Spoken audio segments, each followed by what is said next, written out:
नमस्कार, सुनगावा खबरमा म रेशमको यहाँलाई हार्दिक स्वागत छ। खबर सुरु गरौँ प्रमुख खबरबाट। प्रदेश राजधानी वीरेन्द्रनगरमा लाखौंको संख्यामा सलकिराको प्रवेश, कर्णालीमा भोकमरी सिर्जना हुन सक्ने मन्त्री केसीको भनाई।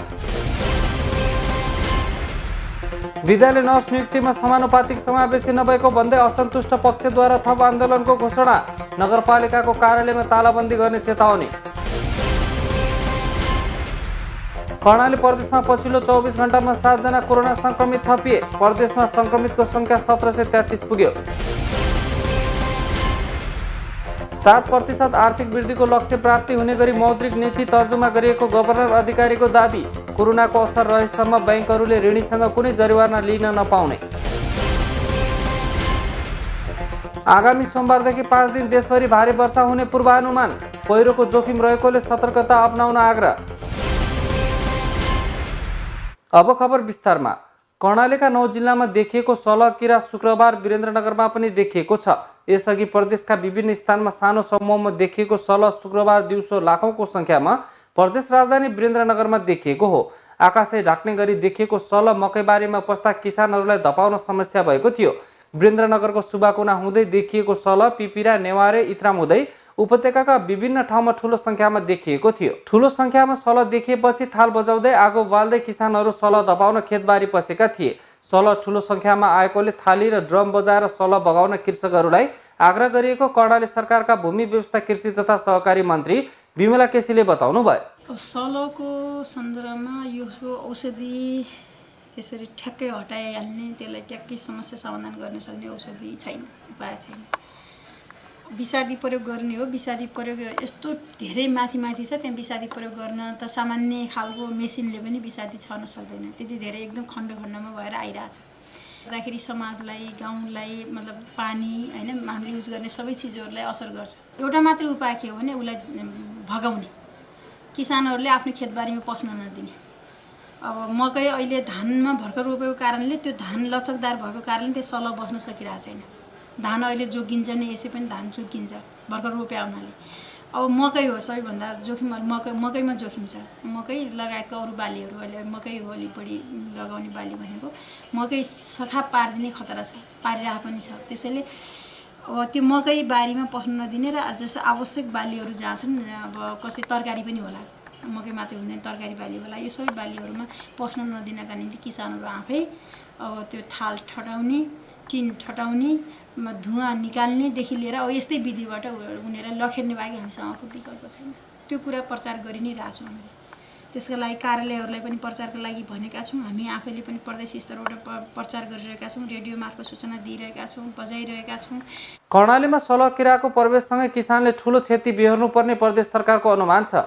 सामान्य अवस्थामै खाद्य सङ्कट भोग्दै आएको कर्णालीमा यो वर्ष भने कोरोनाको महामारी र सलले गर्दा भोकमरी नै पर्ने अनुमान गरिएको मन्त्री विमला केसीको भनाइ छ। एकातिर मान्छेको लागि कोरोना विश्वव्यापी रूपमा आइरहेको अवस्थामा अब फेरि भोकमरी बनाउने गरी हैन, अनिकाल ल्याउने गरी जो सलह प्रवेश गरेको छ, वास्तवमा यो मानव जीवनका लागि ठुलो दुर्घटना जस्तो पनि हो एक हिसाबले हैन। यो खाद्य अभावको कुरा त यसै पनि पहिलेदेखि हामीलाई थिँदै थियो। अहिले हामीले के सोचिरहेको थियौँ भन्नुहुन्छ भने यो एउटा अवसर पनि हो। हामी बेरोजगार जनशक्ति हामीसँग अत्यधिक छ कर्णालीमा। अहिले बाहिरबाट आएको नै 1 लाख जति हाम्रो पुगिसक्यो युवाहरू। 1 लाखको सङ्ख्यामा आजका मितिसम्म 1 लाख सङ्ख्यामा पुगिसकेको छ। त्यो सबै बेरोजगारी युवा शक्ति, त्यो श्रमशक्ति हो हैन। त्यो श्रमशक्ति र यहीँ कर्णालीमा रहेको श्रमशक्तिलाई प्रयोग गरेर हामीले बाँझो जमिन सदुपयोग गरेर खाद्य उत्पादन वृद्धि गर्ने र खाद्य सङ्कटलाई न्यूनीकरण गर्ने भनेर हामी अभियानात्मक हिसाबले पनि लाग्यौँ। जेठ 1 गतेदेखि हामीले कार्यक्रम बनायौँ र स्थानीय तहलाई पनि हामी 79वटै पालिकाहरूलाई आवश्यक बजेट पनि उपलब्ध गराएका छौँ। अहिले बाँझो जमिनको सदुपयोग हुने काम भइरहेको छ। विश्वास के थियो भने हामी गत वर्षभन्दा यो वर्ष हामी खाद्य उत्पादन वृद्धि गर्छौँ भन्ने नै थियो, त्यो विश्वास थियो। तर सलहले फेरि हाम्रो मतलब एउटा सपना, एउटा खालको प्रयासलाई घात गर्दैछ, मतलब त्यो माथि आक्रमण गर्दैछ। मन्त्री केसीका अनुसार सलहले क्षति पुगेका किसानहरूलाई राहत उपलब्ध गराउने तयारी भइरहेको छ। प्रदेशका 10 जिल्ला मध्ये मुगु बाहेक अन्य 9 जिल्लामा सल देखा परेको मन्त्री केसीले बताउनुभयो। वीरेन्द्रनगर नगरपालिकाले गरेको विद्यालय नर्स नियुक्तिमा समानुपातिक समावेशी नभएको भन्दै आन्दोलनमा उत्रिएका दलित समुदायले थप आन्दोलनका कार्यक्रम सार्वजनिक गरेका छन्। शुक्रबार पत्रकार सम्मेलन मार्फत थप आन्दोलनका कार्यक्रम सार्वजनिक गरेका हुन्। नगरपालिकाले सिफारिस गरेकाहरूकोमा समावेशी सिद्धान्तलाई लताइएको, दलितको प्रतिनिधित्व नभएको र हचुवाको भरमा छनौट गरिएको भन्दै दलित अधिकार कर्मीहरूले विरोध जनाएका छन्। उनीहरूले तत्काल यसलाई सच्याउन माग गर्दै आन्दोलनका कार्यक्रम घोषणा गरेका छन्। माग सम्बोधन नभई नगरपालिकाको कार्यालयमा तालाबन्दी गर्ने चेतावनी समेत दिएका छन्। कार्यवाहक मेयर माया ढकालजी समक्ष हामीले चाहिँ ज्ञापन पत्र सहित हामी त्यहाँ पुग्यौँ र त्यहाँ त्यो विषयमा चाहिँ छलफल भयो। उहाँले कुनै त्यस्तो चाहिँ ठोस जवाफ दिन सक्नु भएन। हामी नेपालको संविधानले निर्दिष्ट गरेका, त्यसमा उल्लेख गरिएका, त्यसमा राखिएका विषयवस्तु जे छन् जसले दलित समुदायलाई सम्बोधन गर्नुपर्ने हो त्यो कुरामा चाहिँ हाम्रो अडान हो, त्यो कुरामा हाम्रो माग हो। भोलि हामीले चाहिँ वीरेन्द्र चोकमा कोण सभा गर्दैछौँ। पर्सि 4 गते नगरपालिकाको कार्यालयमा धरना कार्यक्रम रहेको छ, हामी त्यहाँ धरना गर्नेछौँ। 5 गते हामी सिटी र्याली विरोध स्वरूप चाहिँ सिटी बजाएर हामी नगरपालिका अगाडि सिटी बजाएर विरोध गर्नेछौँ। 6 नम्बरमा हामी नगरपालिका कार्यालयको अगाडि जनर्याली सहित शक्ति प्रदर्शन भन्ने छ। त्यति गर्दा पनि नगरपालिकाले हाम्रो सुनवाई गरेन भने हामी बाध्य भएर 7औं नम्बरमा 7 गते हामी वीरेन्द्रनगर नगरपालिकाको कार्यालयमा तालाबन्दीको हाम्रो चाहिँ आन्दोलनको कार्यक्रम रहेको छ। नगरपालिकाले केही दिन अघि मात्र 20 जना विद्यालय नर्सका लागि आवेदन खुला गरेको थियो। नियुक्ति स्वच्छ प्रतिस्पर्धा र योग्यताका आधारमा नभई हचुवाको भरमा गरिएको उनीहरूको आरोप छ। प्रमाणले नपुगेका उम्मेदवारहरूलाई पनि भन्सुन र राजनीतिक चलखेलका आधारमा राम्रा नभई हाम्रालाई छनौट गरिएको उनीहरूको आरोप छ। कर्णाली प्रदेशमा पछिल्लो 24 घण्टामा 7 जना कोरोना भाइरस कोभिड-19 का संक्रमित थपिएका छन्। सुर्खेत स्थित प्रदेश अस्पताल, पशुपक्षी रोग अन्वेषण प्रयोगशाला, दैलेख अस्पताल प्रयोगशाला र रुकुम पश्चिमको चौरजारी प्रयोगशालामा गरिएको परीक्षणमा शुक्रबार थप 7 जनामा संक्रमण पुष्टि भएको हो। थपिएका संक्रमित मध्ये दैलेखका 5, सल्यान र रुकुम पश्चिमका 1-1 जना रहेको सामाजिक विकास मन्त्रालय स्वास्थ्य सेवा महाशाखा प्रमुख डाक्टर लक्ष्मीनारायण तिवारीले जानकारी दिनुभयो। यससँगै कर्णाली प्रदेशमा कोरोना संक्रमितको संख्या 1733 पुगेको छ। यस कर्णाली प्रदेशमा नयाँ पुष्टि हुनुभएका 7 जना मध्ये दैलेख जिल्लाका 5 जना, रुकुम पश्चिमका 1 जना र सल्यान जिल्लाका 1 जना हुनुहुन्छ। यस्तै कर्णालीमा शुक्रबार थप 5 जना कोरोना संक्रमित डिस्चार्ज भएका छन्। प्रदेशमा डिस्चार्ज हुनेको संख्या 1493 पुगेको महाशाखाका प्रमुख डाक्टर तिवारीले बताउनुभयो।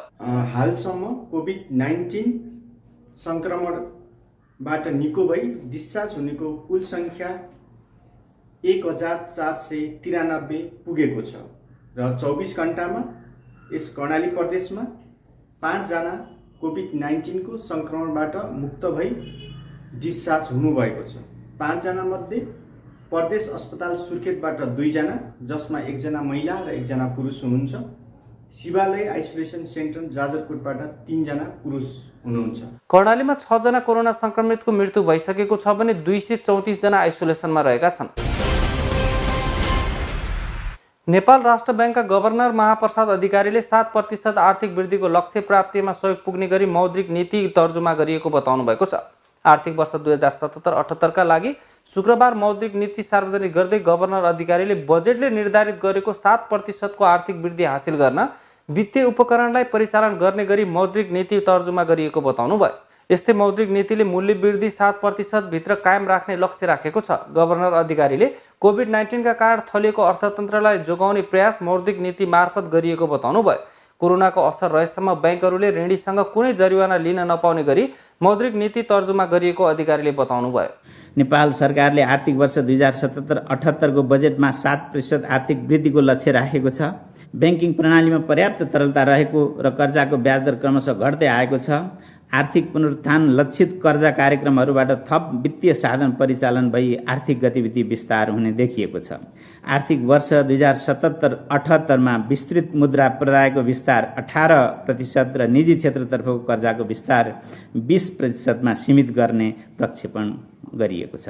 तरलता सहज बनाउने, ब्याज दरमा छुट दिने र कर्जाको भाखा सार्ने लगायतका व्यवस्थाहरू अवलम्बन गरी कार्यान्वयनमा रहेका छन्। यस अन्तर्गत अनिवार्य नगद अनुपात, ब्याङ्क दर तथा रिपो दरमा कटौती गरिएको छ भने चालु पुँजी कर्जाको अवधि बढाउने, ब्याज दरमा 2% सम्म छुट दिने तथा विद्युतीय कारोबारको सीमा वृद्धि गर्ने जस्ता व्यवस्थाहरू गरिएका छन्। मौद्रिक नीति मार्फत कृषि क्षेत्रमा लगानी गर्ने पर्ने बाध्यकारी व्यवस्थालाई कडाइ गरेको छ। ब्याङ्कहरूले कुल कर्जाको 15% लगानी कृषि क्षेत्रमा गर्नुपर्नेछ। यसअघि 10% कर्जा लगानी गर्ने व्यवस्था थियो। फलफुल खेतीको लागि लिएको कर्जामा पहिलो वर्ष 0.2% र दोस्रो वर्ष 0.6% मात्र कर्जा नोक्सानी व्यवस्था कायम गरे पुग्ने व्यवस्था मिलाएको छ।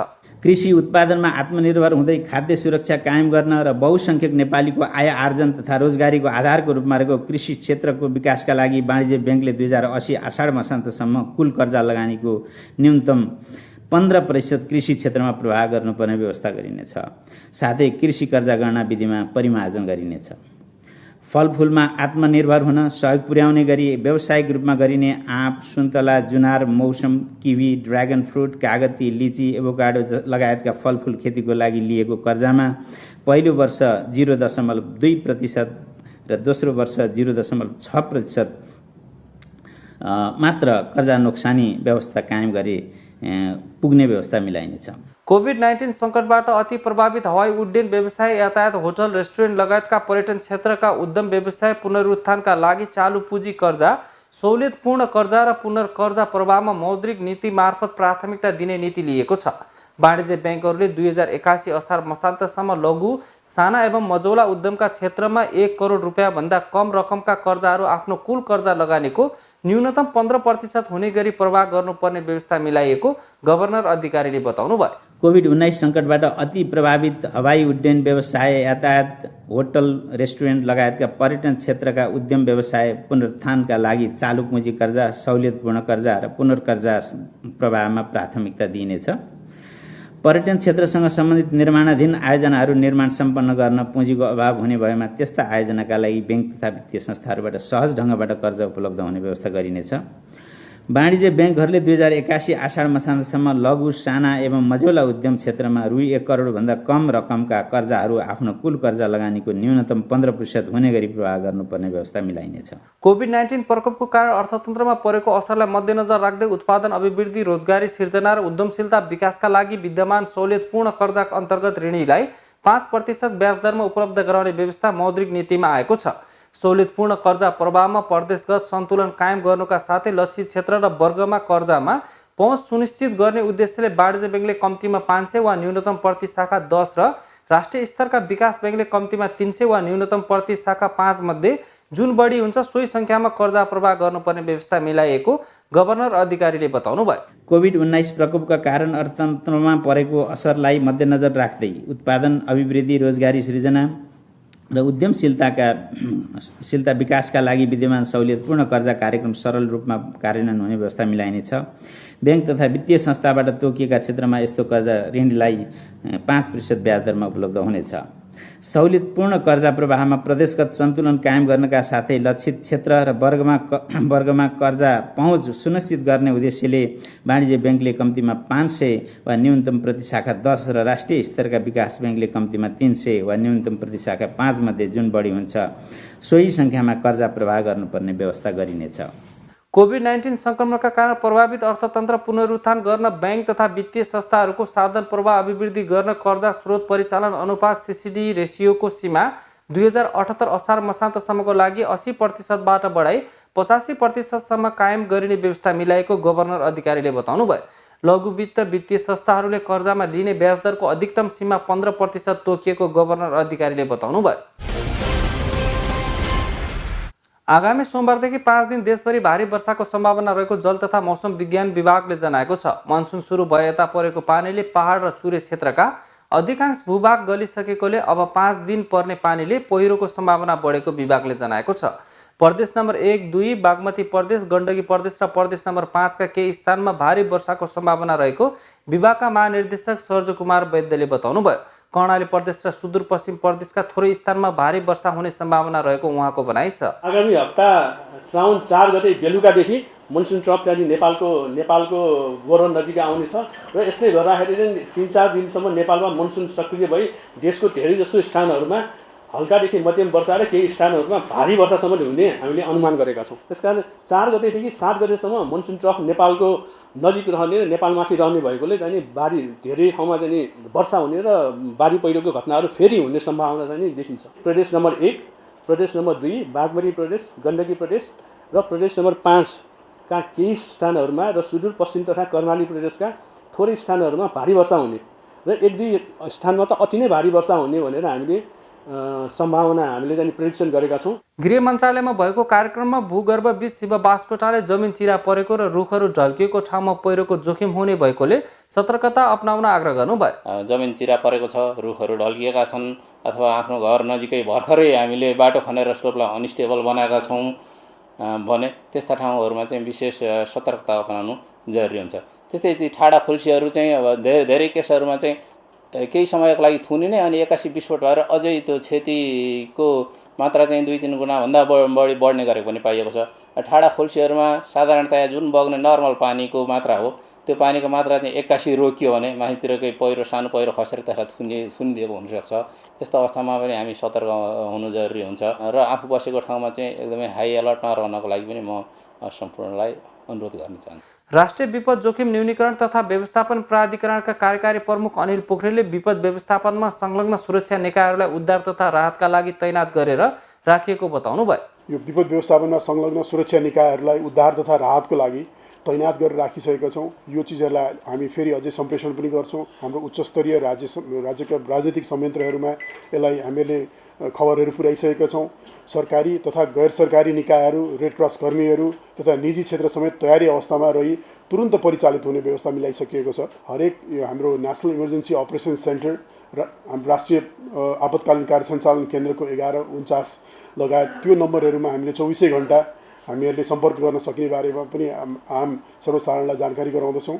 नेपालमा मनसुन सुरु भएको 30 दिन जेठ 30 देखि असार 27 सम्ममा मनसुन जन्य विपदका घटनाबाट 110 जनाको मृत्यु भएको छ।